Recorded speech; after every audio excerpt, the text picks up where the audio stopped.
I want to do a brief video so I can remind you of something, but more importantly, to point out scripture. And I'm only going to give you just a few of the scriptures that relate and pertain to this.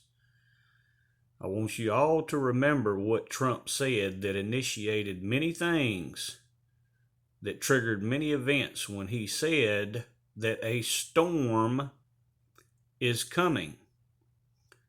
And see that this initiated many things, but it wasn't what most people believed it was going to be. Remember, most people thought it was going to be the arrest of many politicians, when in fact he ultimately pardoned many Democratic politicians at the end of his term. But he did clearly point out and see that it sent many people into a frenzy. Understand how events can be triggered by words.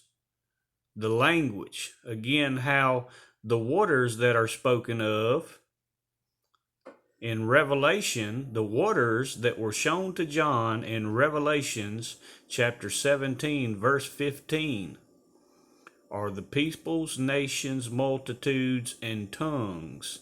That language that he used, the triggering of events, the storm that was coming.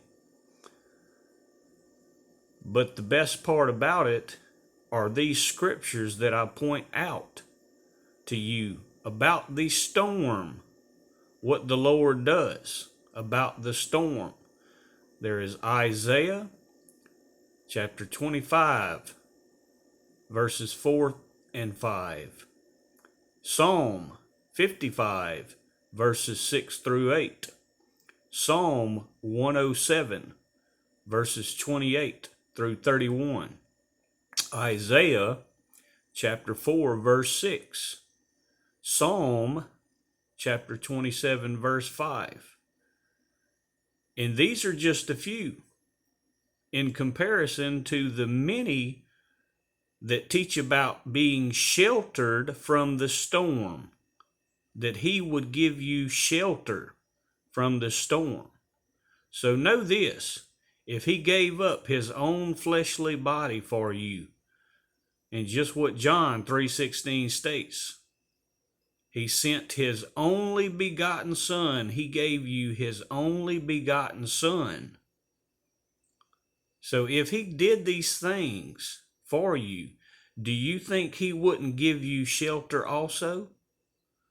You have to believe in the word. Know that it is the truth. If he gave you his son, he would clearly also give you shelter, just as scripture states. Very important.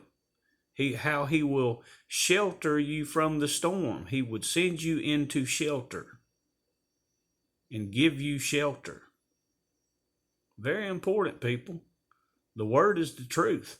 And again, these are just a few, only a few of the many places where it speaks about him giving you shelter. He will give you shelter. You will, just what scripture states, you will be able to walk through the waters and the fire and will not be harmed. You just have to believe in him and walk in his ways. Know the truth of the word. Know what he expects. And the only way you can do that is by opening his book, the Holy Bible, and walking in the ways of the Lord. Because his way is the truth. His way will bring you into shelter from the storm. God bless.